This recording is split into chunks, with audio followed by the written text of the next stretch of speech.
Hello students, आज हम पढ़ेंगे हिंदी कहानी सीता।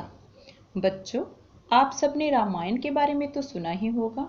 श्री राम और सीता जी रामायण के मुख्य पात्र थे और ये कहानी सीता जी के जन्म और उनके विवाह से संबंधित है। तो चलिए शुरू करते हैं। बहुत समय पहले की बात है। राजा जनक के कोई संतान नहीं थी। वे प्रजा को ही अपनी संतान मानते थे। एक बार उनके राज्य में वर्षा नहीं हुई, सर्वत्र सूखा पड़ गया।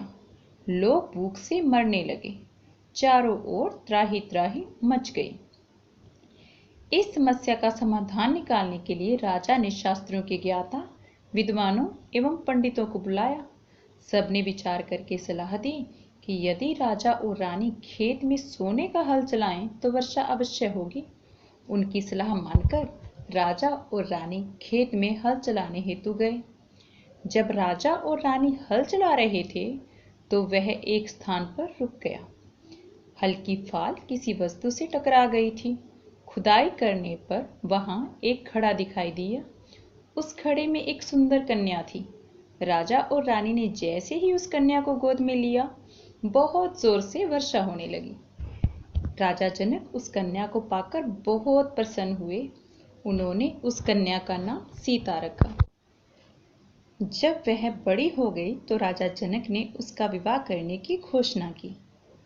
उनके महल में भगवान शिव का एक पुराना व भारी धनुष था। उन्होंने शर्त रखी, जो इस धनुष को उठाएगा उसी के साथ मैं अपनी कन्या का विवाह करूंगा। अनेक देशों के राजा आए। सभी ने बारी बारी से प्रयास किया, पर कोई भी धनुष को उठा नहीं पाया। श्री रामचंद्र और लक्ष्मण भी अपने गुरु के साथ वहां पहुंचे। रामचंद्र जी ने धनुष उठाया। जब वे उसकी डोर कसने लगे तो धनुष टूट गया। शर्त के अनुसार सीता जी का विवाह रामचंद्र जी के साथ हो गया। तो ये थी हमारी कहानी सीता। इस कहानी में हमने कुछ नए शब्द भी सीखे हैं, जैसे कि संतान। संतान का अर्थ है औलाद। समाधान, हल, कन्या, लड़की। सर्वत्र, चारों ओर। फाल, हल के आगे का नुकीला भाग। घोषणा, ढिंढोरा। त्राही त्राही, हाहाकार। तो बच्चों, उम्मीद है कि आपको इस कहानी का आनंद आया होगा। नई कहानी के साथ दोबारा फिर मिलेंगे। तब तक के लिए बाय बाय।